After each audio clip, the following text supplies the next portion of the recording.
योगारूढ़ कौन है, ये अब श्री कृष्ण आगे के श्लोक में बताते हैं।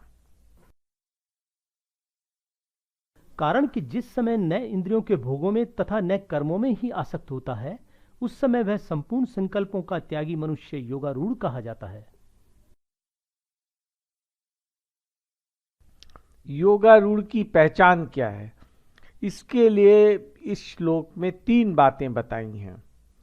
पहला, पदार्थों, वस्तुओं तथा व्यक्तियों में आसक्ति का ना होना, क्रियाओं में आसक्ति का ना होना, और तीसरा, संकल्पों का त्याग होना, अर्थात भीतर से भी आग्रह ना हो कि ऐसा होना चाहिए, ऐसा नहीं होना चाहिए। ऐसा साधक ही योगारूढ़ है। पदार्थ मिले या ना मिले, व्यक्ति मिले या ना मिले, क्रिया हो या ना हो, इसका जिसको कोई आग्रह नहीं है वही योगारूढ़ है। इंद्रिय भोगों में आसक्त ना होने का साधन है इंद्रिय सुख ना लेना। मन चाही वस्तु मिल जाने पर या मन चाहा व्यक्ति मिल जाने पर मनुष्य सुखी हो जाता है, जिससे उन इंद्रिय भोगों में आसक्ति बढ़ती है। अतः साधक को चाहिए कि अनुकूल वस्तु, पदार्थ, व्यक्ति आदि के मिलने की इच्छा ना करे, और यदि स्वतः प्राप्त हो जाएं तो उनमें राजी ना होवे, हर्षित ना होवे। तात्पर्य ये हुआ कि अनुकूल की इच्छा नहीं करनी है और प्राप्त होने पर उनमें राजी नहीं होना है, क्योंकि यही राग द्वेष ही संपूर्ण अनर्थों के मूल हैं। ऐसा करने वाला इंद्रिय भोगों में और कर्मों में आसक्ति ना रखने वाला योगारूढ़ हो जाता है।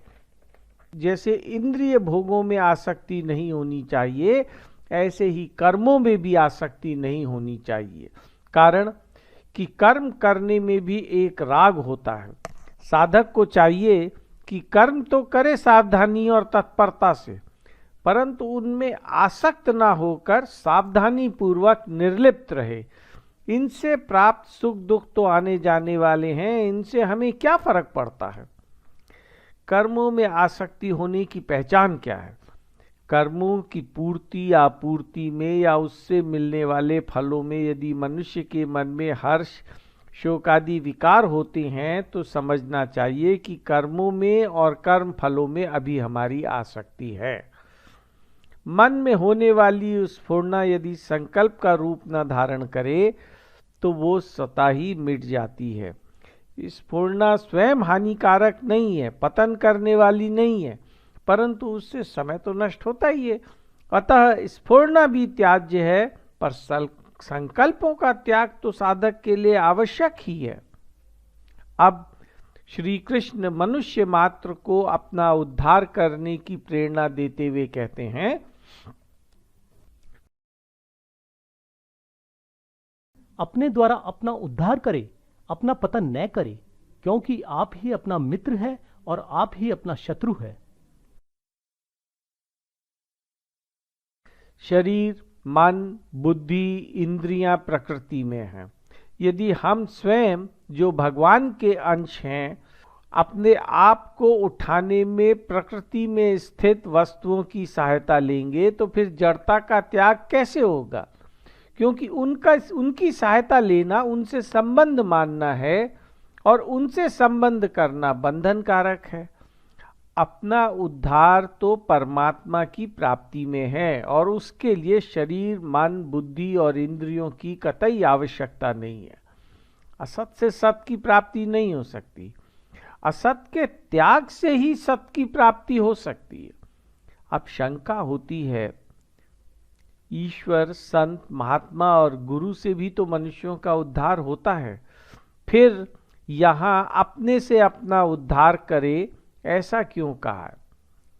क्योंकि ईश्वर, संत, महात्मा, गुरु हमारा उद्धार तभी करेंगे जब हमारी उनमें श्रद्धा होगी। वो श्रद्धा तो हमें खुद ही करनी पड़ेगी। हमारे किए बिना वे क्या अपने में श्रद्धा स्वयं करा सकते हैं? अगर वे खुद ही हमारी श्रद्धा कराकर हमारा उद्धार कर सकते थे तो हमारा उद्धार कब का हो गया होता। कारण कि अब तक भगवान के कई अवतार हो चुके हैं, कई तरह के संत महात्मा और भगवान प्रेमी हो चुके हैं, परंतु हमारा उद्धार अब तक नहीं हुआ। हम स्वयं उनके सम्मुख नहीं हुए, उनमें श्रद्धा नहीं की, उनकी बात नहीं मानी, इसलिए हमारा उद्धार नहीं हुआ। परंतु जिन्होंने श्रद्धा करके उनकी बात मानी, उनका उद्धार हो गया। अपने उद्धार और पतन में मनुष्य स्वयं ही कारण है, दूसरा कोई नहीं।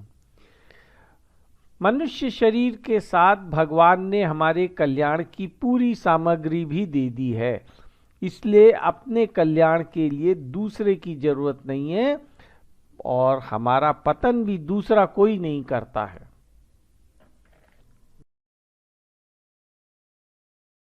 जिसने अपने आप से अपने आप को जीत लिया है, उसके लिए आप ही अपना बंधु है, और जिसने अपने आप को नहीं जीता है, ऐसे अनात्मा का आत्मा ही शत्रुता में शत्रु की तरह बर्ताव करता है।